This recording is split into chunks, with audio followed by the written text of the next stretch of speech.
की जय। ओम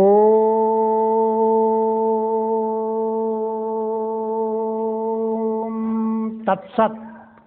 लक्ष्मणराव सुतं देवम् अज्ञानब्रह्ममर्दनम् आनंदी परमानंदं मायानंदं वंदे जगद्गुरुं मायानंदं वंदे जगद्गुरुं मायानंदं वंदे सद्गुरुं। परम मंगलमय विश्वरूप परमात्मा को नमन करते हुए, तीन गुणों की परहगति में चार युग होते हैं। चार युगों में विश्वरूप परमात्मा अक्षर भाव से विशेष शक्ति तेजान से लेकर 10 बार मनुष्य देह धारण कर धर्म की स्थापना करता है। उनके नाम हैं मत्स्यकूर्मो वराहश्च नरसिंहो अथवा मनः रामो रामश्च कृष्णः बुद्धः कल्किश्च ते दशः।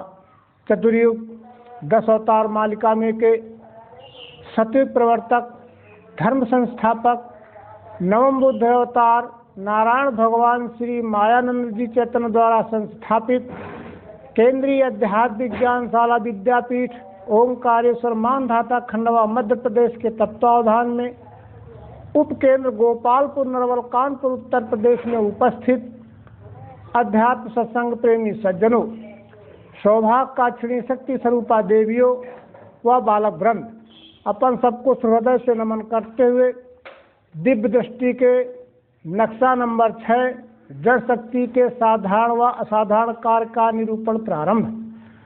इस नक्शे में भगवान ने 2 विभाग किए हैं।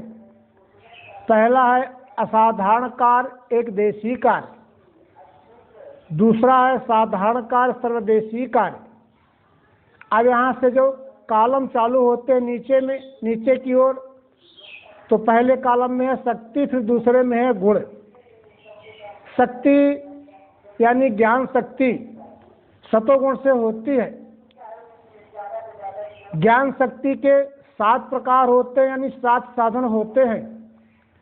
इसके बाद नीचे है क्रिया शक्ति। क्रिया शक्ति रजोगुण से होती है।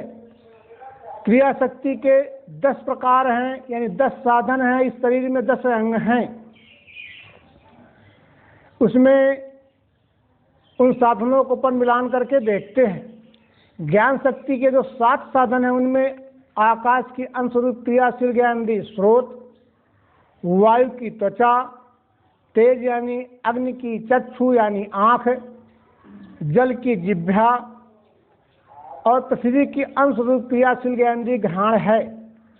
पंच तत्वात्मक मिश्रित मन और बुद्धि है। ये 7 साधन 7 प्रकार ज्ञान शक्ति के हैं। अब 10 साधन या 10 प्रकार क्रिया शक्ति के साधन हैं या अंग हैं। उनमें आकाश की अंशरूप क्रियाशील कर्मेंद्री वाणी, वायु के हाथ, अग्नि के पैर, जल की उपस्थ और पृथ्वी की गुदा, ये कर्मेंद्रिय हैं। और पंच महाभूतों के 5 प्राण हैं। पंचीकरण के नक्शे में क्रमशः आई है आकाश की व्यान वायु, वायु की समान वायु, अग्नि की उदान वायु, जल की प्राण वायु और पृथ्वी की अपान वायु। इस तरह से क्रिया शक्ति के ये 10 प्रकार हैं या 10 साधन है इस शरीर में। तो अब अपन मिलान करते हैं। जड़ शक्ति यानी असाधारण कार्य एक देशी कार्य में जो 10 अंग आए हैं, उसमें 5 ज्ञानेंद्रियां हैं और 5 कर्मेंद्रियां हैं। और साधारण कार्य सर्वदेशी कार्य में मन, बुद्धि और 5 प्राण को लिया गया है। तो यहाँ असाधारण कार्य एक देशी कार्य का स्पष्टीकरण प्रारंभ होता है। ये 5 ज्ञानेंद्रियां और 5 कर्मेंद्रियां ये पर प्रकाशी हैं। ये मन और बुद्धि के प्रकाश से प्रेरणा से क्रियाशील होती हैं। इसके पहले क्रियाशील नहीं होती हैं। देह से इंद्रियां सूक्ष्म, उनसे मन सूक्ष्म है, मन से सूक्ष्म है बुद्धि, और बुद्धि के परे काम है, यानी सूक्ष्म अहंकार जीवात्मा है। तो एक क्रमतः है। तो इसमें जो आकाश की ज्ञानेंद्रिय स्रोत है, स्रोत का कार्य है श्रवण करना यानी शब्द का ज्ञान होना। लेकिन जब बुद्धि की इच्छा शक्ति से मन स्रोत के संग लगेगा या स्रोत का संग करेगा तभी स्रोत क्रियाशील होता है, इसके पहले नहीं। शब्द कैसा है, सत्संग का उपदेश हो रहा है या राजनीतिक भाषण हो रहा है या लड़ाई झगड़े वाद विवाद अपशब्दों का प्रयोग हो रहा है, तो ये जब मन संग करेगा तभी ये ज्ञान होगा कि ये उपदेश हो रहा है, कि राजनीतिक भाषण हो रहा है, कि वाद विवाद होता है। अगर स्रोत बिगड़ जाए तो शब्द का ज्ञान किसी साधन से नहीं होता है, शब्द का ज्ञान स्रोत के द्वारा ही होता है। इसलिए स्रोत का एक देशी असाधारण कार्य है। वायु की त्वचा बनी है, त्वचा से स्पर्श का ज्ञान होता है, यही त्वचा स्पर्श को देखती है। लेकिन स्पर्श कैसा है, ये जब बुद्धि की इच्छा शक्ति से मन त्वचा के साथ संग करेगा तभी ठंडा है, गर्म है, मुलायम है, चिकना है, खुरदुरा है, दुरदुरा है, ये ज्ञान होगा। यदि स्पर्शन शक्ति क्षीण पड़ जाए तो स्पर्श का ज्ञान अन्य किसी साधन से नहीं होता है, स्पर्श का ज्ञान त्वचा से ही होता है। इसलिए त्वचा का असाधारण कार्य एक देशी कार्य है। अग्नि यानी तेज की ज्ञानेंद्रिय आंख है, चक्षु है। चक्षु का कार्य है ज्ञान रूपी कार्य देखना। लेकिन चक्षु तभी क्रियाशील होगा, तभी देखेगा या देखेगी जब बुद्धि की इच्छा शक्ति के द्वारा मन चक्षु का संग करेगा। रूप कैसा है, ये मन ही देखता है। आकाश का रंग नीला है, वायु का हरा है, अग्नि का काला लाल है, जल का सफेद है, पृथ्वी का पीला आदि। ये काला पीला नीला आदि इतना ये रंग रूप है। ये जब मन संग क्रिया करता है चक्षु का तभी वो क्रियाशील होती है।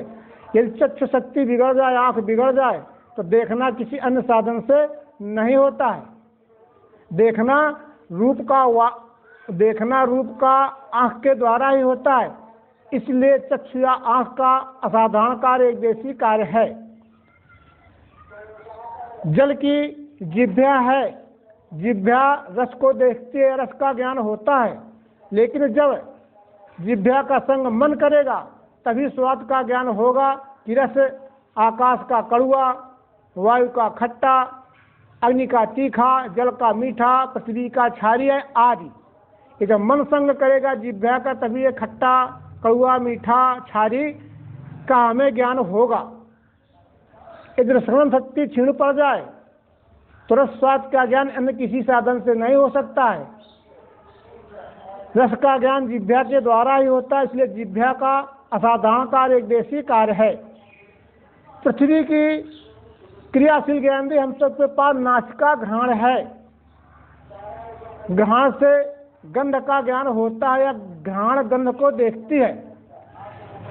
लेकिन गंध कैसी है, सुगंध है, दुर्गंध है, बेला की गंध है, गेंदा की गंध है, गुलाब की गंध है या सरसों के फूल की गंध है, बौर की गंध है। ये जब मन संग क्रिया, जब मन घ्राण का संग करेगा तभी हमें ज्ञान होगा कि गंध कैसी और किसकी है। यदि घ्राण शक्ति क्षीण पड़ जाए, सूंघने की शक्ति क्षीण पड़ जाए तो अन्य किसी साधन से गंध का ज्ञान नहीं होता है। गंध का ज्ञान, गंध का देखना घ्राण के द्वारा ही होता है। इसलिए घ्राण का एक देशी असाधारण कार्य है। अब ये 5 ज्ञानेंद्रियां अपने अपने विषय को देखती हैं। एक इंद्रिय दूसरी इंद्रिय के विषय को नहीं देखती है। इसलिए हर इंद्रिय का अपना अपना कार्य, असाधारण कार्य, एक देशी कार्य है। लेकिन ये इंद्रियां तभी क्रियाशील होती हैं जब बुद्धि की इच्छा शक्ति से मन संग करता है, तभी 5 ज्ञानेंद्रियां क्रियाशील होती। इसलिए मन बुद्धि का साधारण कार्य सर्वदेशी कार्य है। अब पंच महाभूतों की 5 कर्मेंद्रियां बनी हैं। 5 कर्मेंद्रियों में किसी भी तरह का कोई ज्ञान नहीं होता है। जब बुद्धि और मन की स्फुरण इच्छा शक्ति होती है तभी ये क्रियाशील होती हैं। आकाश की कर्मेंद्री वाणी है।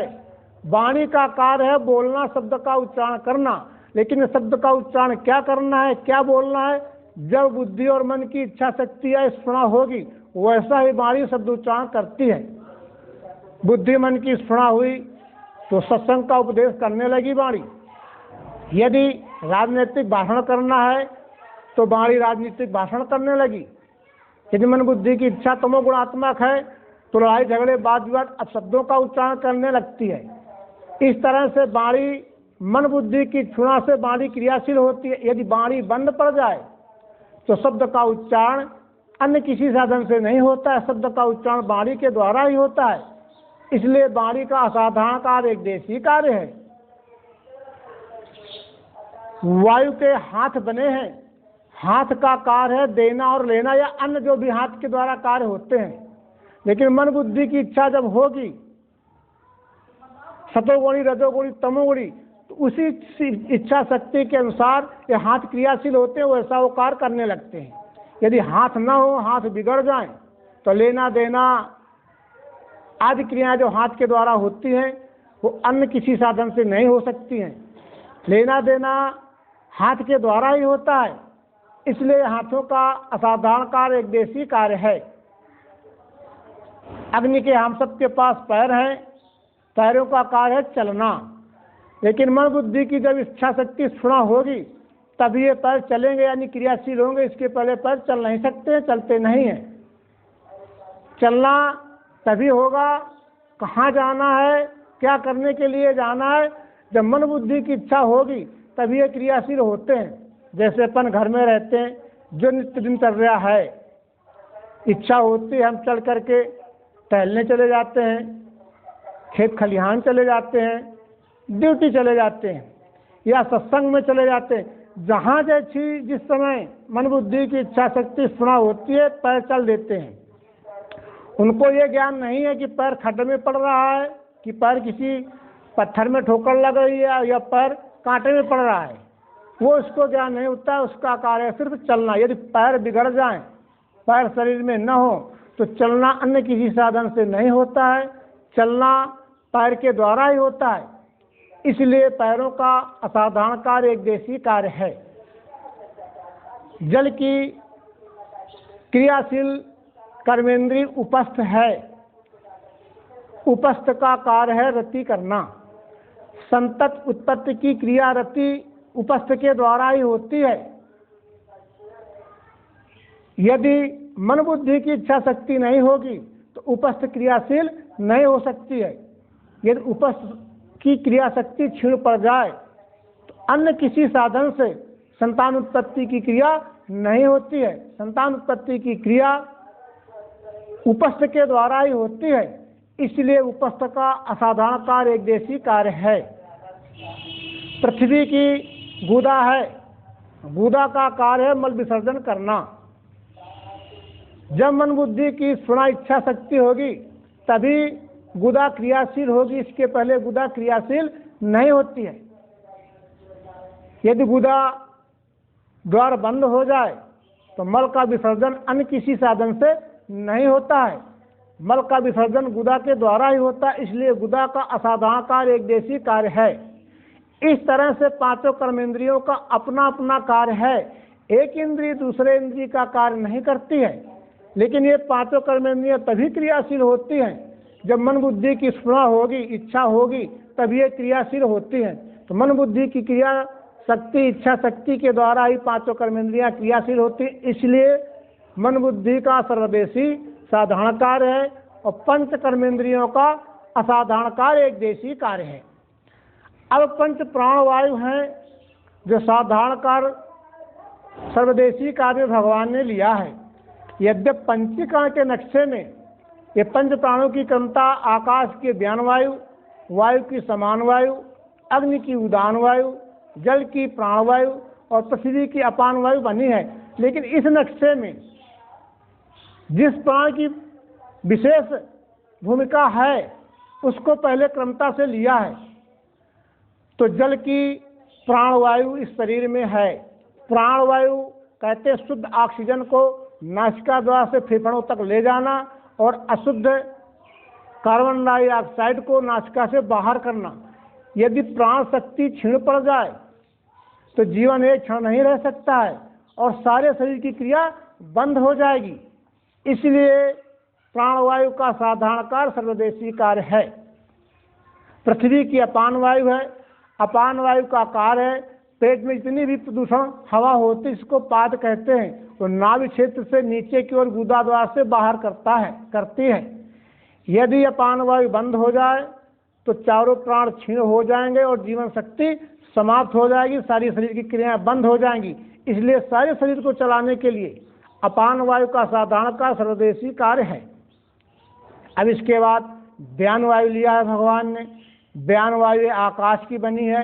व्यान वायु का काम है सारे शरीर को पोला करना। यदि नस नाड़ियाँ, हड्डी, हार्ट, नासिका, मुंह, कान आदि अगर पोले नहीं होंगे तो शरीर एक क्षण जीवित नहीं रह सकता है और सारे शरीर की क्रिया शक्ति बंद हो जाएगी। इसलिए सारे शरीर को चलाने के लिए व्यान वायु का साधारण कार्य और सर्वदेशी कार्य है, क्योंकि सारे अंगों को चलाती है। उदान वायु ये अग्नि की बनी है। उदान वायु का कार्य है भोजन 4 प्रकार के होते हैं, यानी खाद्य यानी चाप यानी चबा के खाने वाला, चोष यानी चूसने वाला, लेह यानी चाटने वाला, पेय यानी पीने वाला। चारों प्रकार के भोजन को पचा करके रस और रक्त में पानित करना। यदि रस और रक्त शरीर में नहीं होगा तो भी जीवन नहीं रह सकता है। इसलिए उदान वायु का साधारण कार्य और सर्वदेशी कार्य है। अब इसके बाद समान वायु है। ये समान वायु वायु की बनी है। समान वायु का कार्य नाभि क्षेत्र से सारे शरीर में समान रूप से रक्त का संचार करना। यदि रक्त का संचार नहीं होगा तो जीवन नहीं रह सकता है और सारे शरीर की क्रियाएं अपने आप बंद हो जाएंगी। तो सारे शरीर को चलाने के लिए समान वायु का साधारण कार्य सर्वदेशी कार्य है।